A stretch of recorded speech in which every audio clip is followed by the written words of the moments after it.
माननीय मनोज तिवारी जी आपको संबोधित करेंगे। राष्ट्रीय प्रवक्ता माननीय शाहजाद पूनावाला जी भी आपको संबोधित करेंगे। उनके बगल में हमारे दिल्ली प्रदेश के प्रवक्ता श्री हरीश खुराना जी हैं। मेरा विनम्र निवेदन है माननीय मनोज तिवारी जी से कि आपको संबोधित करें।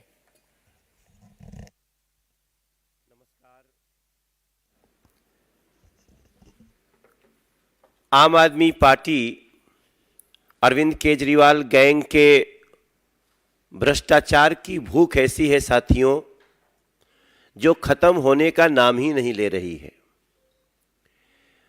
अभी दिल्ली के लोगों को ऐसा प्रतीत होने लगा है कि ये लोग आम आदमी पार्टी के सरकार में न तो खजाना सुरक्षित है और न ही दिल्ली के स्कूलों में पढ़ने वाले बच्चे सुरक्षित हैं। अभी तो शराब घोटाले की जांच चल ही रही है। इसकी कड़ियां जोड़ने में एजेंसीज लगी ही हुई है। ऐसे भ्रष्टाचारियों को सजा मिले, ऐसे भ्रष्टाचारियों को अपने पदों पे न रखा जाए। अभी इसकी लड़ाई तो चल ही रही है। चार्जशीट आनी अभी बाकी ही है।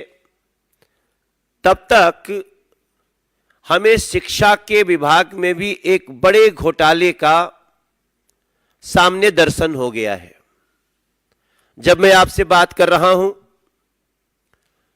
संजय जी ने जो परिचय दिया, हमारे साथ शहजाद पूनावाला जी, दिल्ली को और देश को जान करके बहुत दुख होगा कि दिल्ली की स्कूल में पढ़ने वाली एक बच्ची के ऊपर चलता हुआ पंखा गिर गया। नांगलोई की वो बच्ची इस समय अस्पताल में जीवन और मौत से जूझ रही है। अभी भी उसकी स्थिति चिंताजनक है। ठीक 2 मिनट पहले भी मेरी वहां उपस्थित लोगों से बात हुई है। लेकिन सवाल उठता है कि ये पंखा गिर क्यों जाता है? ये गिरने का सिलसिला ऐसा क्यों चल रहा है दिल्ली में? अरविंद केजरीवाल गैंग का चरित्र तो गिर ही रहा है, बच्चों के ऊपर पंखे गिर रहे हैं। अभी तो किसी दिन यह भी समाचार आ सकता है कि स्कूल का आधा हिस्सा ही गिर गया। कई ऐसे स्कूल हैं जो मैं विजिट करके भी आपके सामने खड़ा हूं। सर्वोदय कन्या विद्यालय, मलकागंज का विद्यालय ऐसा ही है, कोई जाकर के देख ले। और ऐसे ऐसे कम से कम 400 विद्यालय हैं जो कभी भी गिर सकते हैं। पंखा क्यों गिर रहा है? अगर इसका छोटा सा हम आपको डिटेल्स दें तो शायद आपको याद आए, हमने एक केस किया है। हरीश खुराना ने, प्रवेश वर्मा ने, नीलकांत बख्शी, ये सब लोग इसमें कंप्लेनेंट है। और हमारी उस कंप्लेन को लोकायुक्त महोदय ने भी माना कि इसमें गड़बड़ी है और चीफ सेक्रेटरी से जांच की रिपोर्ट मांगी गई है। लेकिन आपको याद होगा, हम लोगों को ये आवाज उठाने के कारण हमारे ऊपर मानहानि का मुकदमा दायर कर दिया। मनीष सिसोदिया, जो करप्ट नंबर 1, जिनको दिल्ली में एक्यूज नंबर 1 सब कह रहे हैं। और उसी केस में जब आती है जानकारी की रिपोर्ट दिया जाए, तो रिपोर्ट जो सामने आती है आप सबको चौंका देगी। हमने केस किए थे कि 5 लाख रुपए के कमरे 25 लाख में बन रहे हैं। 5 का 25, ऐसा दिल्ली के लोग सन्न थे। लेकिन जब ये रिपोर्ट आई है तो आप सभी को जान करके दुख होगा कि ये रिपोर्ट कह रही है कि ये 5 का 25 नहीं, ये 5 लाख का 33 लाख है। ये 5 का 33 हो गया है। ये हमारे दिल्ली के विद्यालयों की शिक्षा की व्यवस्था। जो कमरा बन सकता है 5 लाख में, वो इन्होंने बनाया 33 लाख में। और ये हम नहीं कह रहे, ये रिपोर्ट है। इस रिपोर्ट को पढ़ने के बाद कोई भी चौंक जाएगा कि जिस शिक्षा की बात करते हैं उसका देखिए स्थिति क्या है। आप जान के हैरान रह जाएंगे कि इन लोगों ने नंबर ऑफ रूम्स बढ़ाने के लिए, उस लूट को बढ़ाने के लिए टॉयलेट को भी कमरों का नाम दे दिया।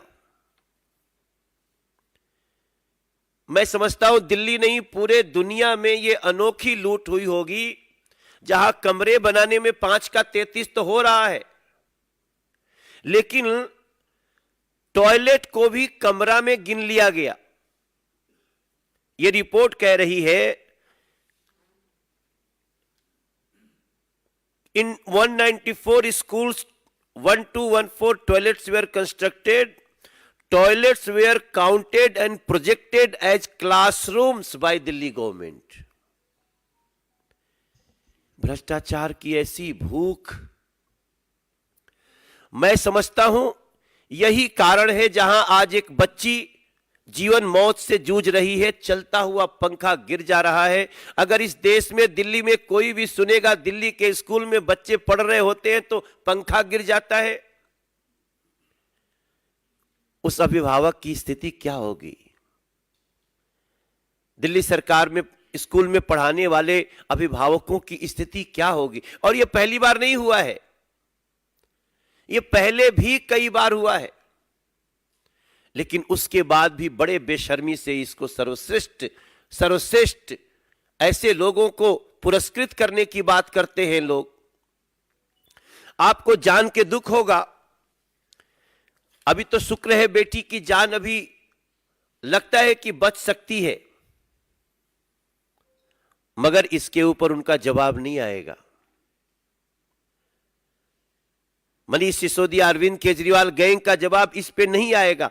आपको जानकर के हैरानी होगी कि ये सेमी परमानेंट स्ट्रक्चर बनाते हैं स्कूलों में, जिसके कारण पंखे गिरते हैं। अब सवाल उठता है, what is semi permanent structure? Semi permanent structure का मतलब होता है कड़ी कुंडी की छत, जो बहुत ही मजबूरी में बनाई जाती है, बहुत शॉर्ट टर्म के लिए बनाई जाती है। दिल्ली के इतने लाखों बच्चों के साथ ऐसा खिलवाड़ क्यों? सेमी परमानेंट स्ट्रक्चर क्यों? परमानेंट स्ट्रक्चर क्यों नहीं? अगर इसके तह में जाएंगे तो एक और भी बड़ी सी कहानी आपको सामने दिखाई देगी। मेरा मानना है ये इन्होंने सेमी परमानेंट स्ट्रक्चर, कड़ी कुंडी की छत बनाने के साथ ही इन्होंने दिल्ली सरकार में पढ़ रहे हमारे बच्चों को खतरे में डाल दिया। और ये सारी जानकारी तो तब आई है जब कोर्ट ने एसीबी जांच शुरू करने के जल्दी की आदेश किया। लोकायुक्त ने मान ही लिया इसमें कुछ गड़बड़ी है, रिपोर्ट मांगी गई है, लेकिन आप सोचिए बात यहीं तक नहीं है। जिस दिल्ली सरकार के स्कूलों में मात्र 350 स्कूलों में ही साइंस पढ़ने की व्यवस्था है, बाकी 1024 के स्कूलों में साइंस पढ़ने की व्यवस्था ही नहीं। यहां कोई रमन नहीं निकल सकता, यहां कोई वैज्ञानिक नहीं निकल सकता। और उस शिक्षा व्यवस्था की तारीफ करते ये थकेंगे नहीं। हमारी आवाज को आप मानहानि लाकर चाहे जितना भी रोकने की कोशिश करो, अरविंद केजरीवाल, मनीष सिसोदिया, लेकिन आपको यह जवाब देना होगा कि दिल्ली सरकार ने 5 लाख का कमरा 33 लाख में कैसे बनाया, टॉयलेट्स को भी कमरा क्यों गिना, और आज बेटियां, बच्चे असुरक्षित क्यों हैं, स्कूलों में पंखे क्यों गिर रहे हैं, इसका भी जवाब आपको देना होगा। मुझे लगता है कि इस बात को उठाने के बाद निश्चित रूप से आम आदमी पार्टी इसका जवाब देगी, लेकिन जवाब इसी मुद्दे पे देना चाहिए। इसको भी डाइवर्ट करने की कोशिश मत करना, शराब घोटाले के प्रश्नों की तरह। आपको इसका जवाब देना होगा, क्योंकि इसका जवाब मात्र मनोज तिवारी या शहजाद पूनावाला, संजय मयूख नहीं चाहते, इसका जवाब दिल्ली की जनता चाहती है।